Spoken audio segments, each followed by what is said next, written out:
Maligong bagong taon mga ka-agri! Charlie Cruz po ng Candice Gin Farm para sa Agrihan Tayo ng Agri TV at iba pa. New Year's episode. Mga ka-agri, nakita nyo naman, nagagandahan ng mga bunga ng punong kakao.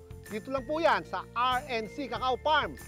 Yan po ay nasa Sitio, Sampiro, Barangay, Plaza Aldea, Tanay, Rizal. At makakasama po natin ang Magsing Irog na si Sir Romy at Nancy Casco at ibabahagi nila yung kanilang kaalaman po sa pag-aalaga ng kakao, pati po yung pagpoproseso po nito.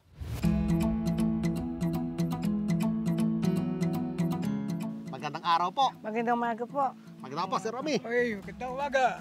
Ayan po ha. Ma'am, ibahagi nga sa amin. Sa dami-dami ng mga halaman dito na alaga sa Tanay, bakit kakao itong ating naging kangay pagtuunan ng pansin? So itong kakao, 2017 lang na umpisahan. So kaya nagkaroon ng interest kami sa kakao, naimbita kami ng APCO office ng provincial na magkaroon ng farmers meeting and magkaroon form ng association ng kakao dito sa Tanay. So luckily, ako yung nakuhang na-elected as a president. Madagdag ko lang dun sa kakao, ano? Ang kakao kasi, isa sa mga high value crop. Yan, Developed under the high value crop development program ng DA. Dito po ay mayroon silang mga intervention para doon sa mga interested sa kakao. At noong kami inimbita sa Los Baños, ay binigyan kami ng orientation. Ano-ano ba ang mga opportunities sa kakao. Yan. Ano po ba itong mga variety ng kakao na to? Kasi meron ako nakita mga native na kakao, no? Ito po ba isang variety lang o paano ang ano natin dito? Actually po dalawa itong variety. Ito BR25 and this is UF18. So of the two, ano yung mas pine-favor nyo dito sa dalawang variety na to? Halos pareho po ang yield nila. Habang lumalaki, paano natin sinusuportahan yung halaman para masiguro natin na maganda yung ibubunga? Nagpa-analyze po kami ng soil dito prior to planting ng kakao. Kung suitable tayo sa cacao farming. Correct. So, nag-start po kami ng 2017, nag-start kami ng 500 seedlings. So, kaming dalawa mismo ng husband ko ang nagkaroon ng time na magtanim ng first initial 1,000. From the time ng planting ng kakao, nag-start po yan dapat ng yung right holing, dapat 30 cm, tapos yung depth niya is 30 cm, and then mayroon po yung basal na fertilizer. So yung po nilalagay namin, yung pong complete and yung vermicast.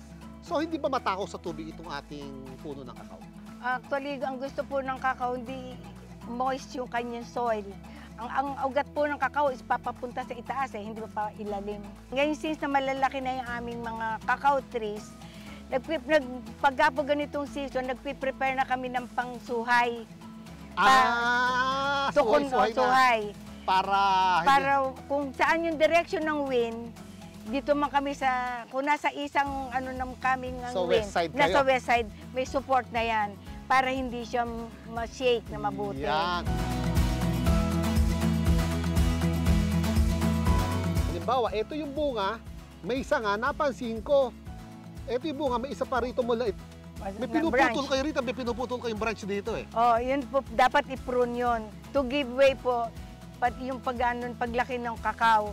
Kasi pag hindi, nadi-deform din siya. Kasi nakaando siya sanga.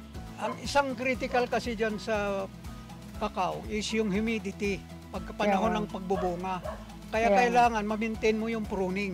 Yung ventilation. Para yung ventilation at saka yung sunlight. Maging balance. Siya. So, pag kamukha nito, pag malalaki na yung canopy niya, kailangan ikat mo siya para bumuka siya.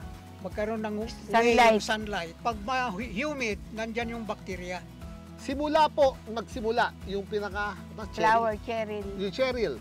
Hanggang sa pitasin, ilang gaano po bang kahaba yun? 180 days. 180 days. Right. So, normally, ang pagpitas natin, normally ba anong buwan yan? Ang season niya ngayon, September to February. Ayan po mga ka-agri, napag-usapan na natin paano yung pag-aalaga nitong ating puno ng kakao. Sa susunod na taon, 2024 na yung ating next episode. Pag-uusapan naman natin simula pag-aani, pati po yung pagpoproseso nitong kakao. Muli pa mga ka-agri, ito po si Charlie Cruz ng Candice June Farm para sa Agrihan Tayo, ng Agri TV at iba pa. Bumabati po kami kasama si Ma'am Nancy at Sir Romy ng isang Maligayang